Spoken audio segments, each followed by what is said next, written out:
کالا جادو قسط نمبر 44۔ میں نے چونک کر کوشل کو آواز دی۔ کوشل، ہوں۔ وہ آہستہ سے بولی، زخمی تو نہیں ہو؟ نہیں، وہ شاید دور نکل گئے، ایسا ہی لگتا ہے۔ تاریکی کی وجہ سے انہیں یہ اندازہ نہیں ہوا ہوگا کہ ہم گاڑی کے نیچے گر پڑے ہیں۔ یقیناً وہ اسی گاڑی کے پیچھے لگے ہوئے ہیں۔ تم نے وہ آنوں کی چیز دیکھی؟ کوشل نے کہا۔ نہیں دیکھی۔ اس کے گرنے کی آواز بھی نہیں سنی؟ نہیں۔ کہاں؟ کیا چیز تھی؟ میں نے سوال کیا اور کوشل خاموش ہو گئی۔ کیا چیز تھی کوشل؟ میں نے دوبارہ پوچھا۔ تم مسلمان لوگ ان باتوں کو نہیں مانتے ہو، کچھ بتاؤ تو۔ وہ مٹھ تھی۔ بچپن میں نے ایسی ہی ایک بھانڈی دیکھی تھی جو پرواز کرتی ہوئی آئی تھی، کرم چند بنیے کے گھر گری تھی اور کرم چند کا پورا گرانا ختم ہو گیا تھا۔ جادو کا میزائل؟ میں نے کہا۔ یہی سمجھ لو، مگر ہم لوگ اسے مانتے ہیں اور اس کی تباہ کاری کو تسلیم کرتے ہیں، کوشل نے کہا۔ مگر یہاں وہ کہاں ہے؟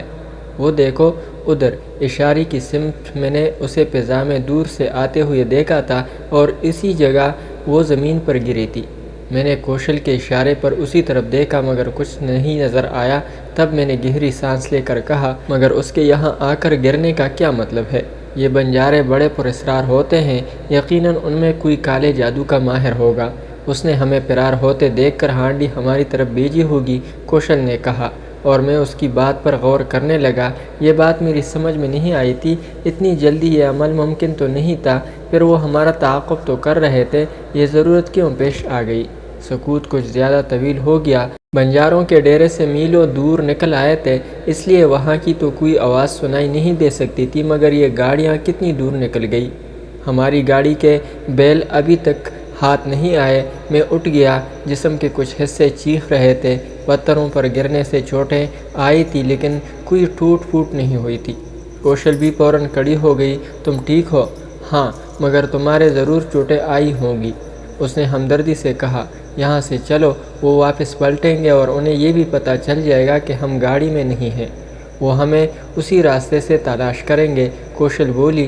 میں نے اس کا ہاتھ پکڑا اور ایک طرف چل پڑا۔ اب پوری جدوجہد پیدل ہی کرنی تھی۔ کچھ دور چل کر کوشل رک گئی۔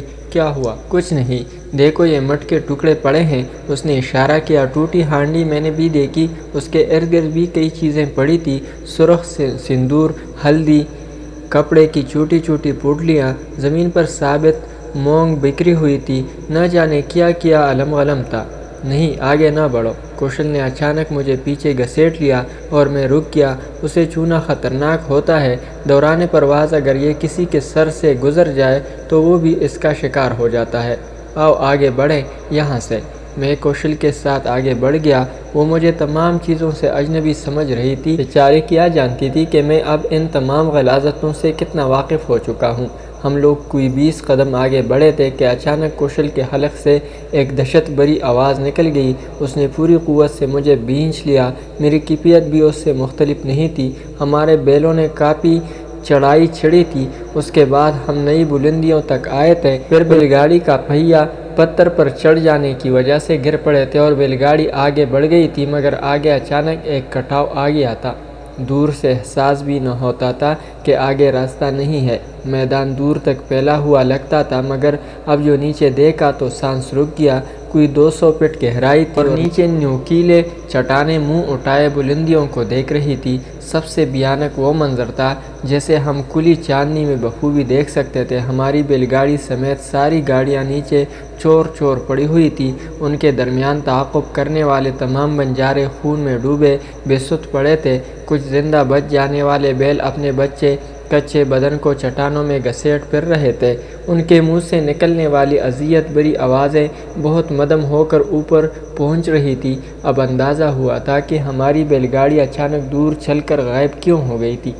ہم یوں سمجھے تھے کہ آگے ڈھلان ہے اور سارے بنجاروں کی گاڑیاں ہماری گاڑی کے تعاقب میں ڈھلان میں اتر گئی ہیں۔ کوشل بری طرح کانپ رہی تھی۔ اس نے سہمی ہوئی آواز میں کہا، یہ سب مر گئے ہوں گے شاید۔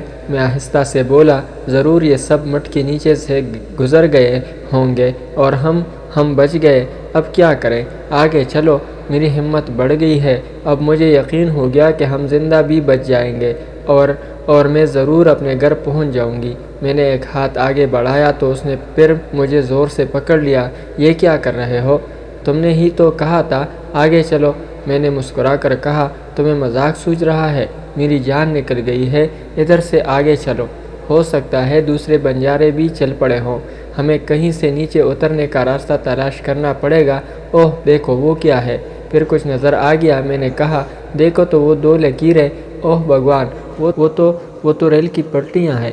دیکھو وہ ریل کی پٹریاں ہیں۔ میں نے بھی گہرائیوں میں چمکتی ہوئی ان پٹریوں کو دیکھ لیا۔ پہاڑ کے دامن سے کوئی نصف پرلانگ دور یہ پٹریاں نظر آ رہی تھی۔ میں انہیں دیکھتا رہا اور پھر دور تک نگاہیں دوڑانے لگا۔ بہت فاصلے پر ایک ایسی جگہ نظر آئی جہاں سے نیچے اترنے کی کوشش کی جا سکتی تھی۔ کوشل نے بھی ادھر جانے پر اتفاق کیا اور ہم چل پڑے۔ بنجاروں کا خوف تھا، تکنتی جو حادثہ دیکھا تھا اس کا اثر تھا، لیکن زندگی بچانے کی آرزو بھی تھی۔ چنانچہ تمام صعوبتوں کو بھول کر چلتے رہے اور پھر نئی ڈھلانوں کو عبور کر کے نیچے پہنچ گئے۔ یہ خوف ختم ہو گیا کہ اب بنجارے ہمارا تعاقب کریں گے۔ پٹریوں تک کا فاصلہ بھی طے ہو گیا اور ہم ان کے درمیان چلتے رہے۔ کیا اس طرح ہم سفر کر کے کسی جگہ پہنچ سکتے ہیں؟ کوشل بولی، اللہ مالک ہے، میں بہت تک گئی ہوں، مجھے اندازہ ہے۔ بیٹھ جاؤ کچھ دیر۔ میں نے گردن ہلا دی۔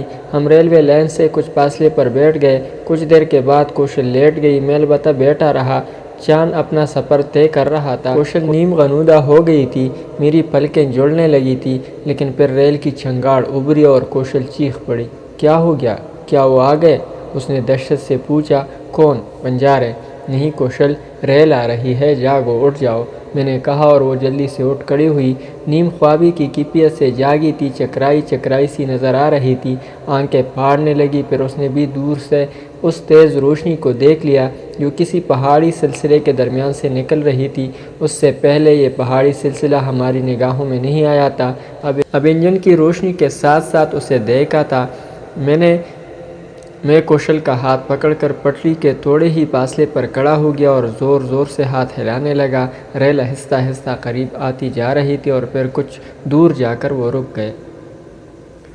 میرے حلق سے خوشی کی آواز نکل گئی تھی، غالباً انجن ڈرائیور نے ہمیں دیکھ لیا تھا۔ ایک کمپارٹمنٹ ہمارے سامنے ہی تھا، اندر مکمل خاموشی چھائی ہوئی تھی، غالباً ریل کے تمام مسافر سو رہے تھے۔ انتظار کرنا بے مقصد تھا۔ میں نے جلدی سے پہلے کوشل کو سہارا دے کر اوپر چڑھایا اور پھر خود بھی ریل کے ڈبے میں داخل ہو گیا۔ سیکنڈ کلاس کا ڈبہ تھا، بہت ہی کم لوگ بیٹھے ہوئے تھے، بس کوئی 10-12 افراد ہوں گے، باقی پورا ڈبہ خالی پڑا ہوا تھا۔ کوشل کو ایک سیٹ پر بیٹھا کر میں خود بھی اس کے قریب ہی بیٹھ گیا اور پیشانی پر دونوں ہاتھ رکھ کر گہری گہری سانسیں لینے لگا۔ اب ہمارے بارے میں چھان بین کے لیے لوگ آئیں گے، معلومات کی جائے گی کہ ہم کون ہیں اور یہاں کیوں بھٹک رہے ہیں۔ کیا جواب دوں گا؟ میں یہی سوچ رہا تھا، لیکن 5 منٹ، 10 منٹ، 20 منٹ اور آدھا گھنٹہ گزر گیا، کسی نے رخ نہیں کیا تھا ہماری طرف۔ نہ جانے کیوں ایسا ہوا تھا، معلوم تو کرنا چاہیے تھا، اور پھر ریل کے مسلسل رکے رہنے کی کیا وجہ تھی؟ تقریباً آدھا گھنٹہ ریل وہاں رکی رہی اور میں شدید بے چینی کا شکار ہو کر کھڑکی سے بار بار باہر جھانک رہا تھا۔ پھر کسی سوتے ہوئے مسافر نے گردن اٹھا کر کہا، ارے یہ پنکھے کیوں بند کر دیے، گرمی ہو رہی ہے، اور اس کے بعد وہ کروٹ بدل کر سو گیا۔ کچھ دیر کے بعد ریل نے سیٹی دی اور پھر چل پڑی۔ کوئی بات ہی سمجھ میں نہیں آئی تھی، نہ جانے کیا ہوا تھا۔ کم از کم ریلوے کے ملازمین کو ہمارے ڈبے میں آ کر معلومات تو حاصل کرنی چاہیے تھی۔ یہ اچھا ہی ہوا تھا، کوئی جواب نہیں بن پڑ رہا تھا۔ ریل آہستہ آہستہ کھسکنے لگی اور تھوڑی دیر کے بعد اس کی رفتار تیز ہو گئی، لیکن تقریباً 20 منٹ جانے کے بعد وہ پھر رک گئی۔ اس بار ہم نے روشنیاں بھی دیکھی تھی، کوئی اسٹیشن آ گیا تھا، یہاں سے ایک دوسری ریل کراس کر کے مخالف سمت میں گئی، اور اب بات سمجھ میں آ گئی کہ درحقیقت ریل ہماری وجہ سے نہیں رکی تھی، بلکہ شاید انجن سے ہمیں دیکھا ہی نہیں گیا تھا۔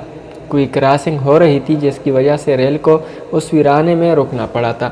یہ بھی تقدیر ہی تھی، ورنہ ہم ہاتھ ہلاتے رہ جاتے اور کام نہ بن پاتا۔ کوشل سے بات ہوئی تو اس نے بھی یہی خیال کا اظہار کیا اور یہی الفاظ کہے جو میرے ذہن میں تھے، یعنی کہ یہ اگر ہماری وجہ سے ریل رکی ہوتی تو ریلوے کا کوئی نہ کوئی ملازم آ کر ہم سے ہمارے بارے میں معلومات ضرور حاصل کرتا۔ بہر طور اس اتفاق کو بھی تقدیر ہی سمجھ لیا۔ کوشل کہنے لگی، سچی بات یہ ہے کہ تقدیر مسلسل ساتھ دے رہی ہے۔ تھوڑی دیر کے بعد ریل اسٹیشن سے بھی آگے بڑھ گئی، کوئی 2-3 منٹ یہاں رکی تھی، لیکن تقدیر ساتھ دے رہی تھی، البتہ رکاوٹیں بھی آتی جا رہی تھی۔ کیونکہ تھوڑی ہی دیر کے بعد ایک ریلوے بابو صاحب ہمارے کنپارٹمنٹ میں داخل ہو گئے۔ انہیں دیکھ کر جان ہی نکل گئی کہ اب وہ ٹکٹ طلب کریں گے اور مصیبت آ جائے گی۔ اتنی جلدی امکان نہیں تھا، لیکن ہوتا ہے، ایسا بھی ہوتا ہے۔ بابو صاحب سوتے ہوئے لوگوں کو جگا جگا کر ٹکٹ طلب کر رہے تھے۔ بڑے اکڑ مزاج آدمی تھے۔ مسافروں کے ساتھ ان کا رویہ اچھا نہیں تھا۔ بہر طور سارے مسافر ٹکٹ دکھا رہے تھے اور وہ آہستہ آہستہ ہماری طرف بڑھتے چلے آ رہے تھے۔ کوشل دم ساتھ کر خاموش بیٹھ گئی۔ اس کے چہرے پر بھی خوف کے آثار تھے۔ وہی ہوا، ریلوے بابو ہمارے پاس بھی آ پہنچے۔ ٹکٹ؟ انہوں نے ہاتھ آگے بڑھایا۔ کوشل نے اس وقت جرأت سے کام لیا اور آہستہ سے بولی، ہمارے پاس ٹکٹ نہیں ہے۔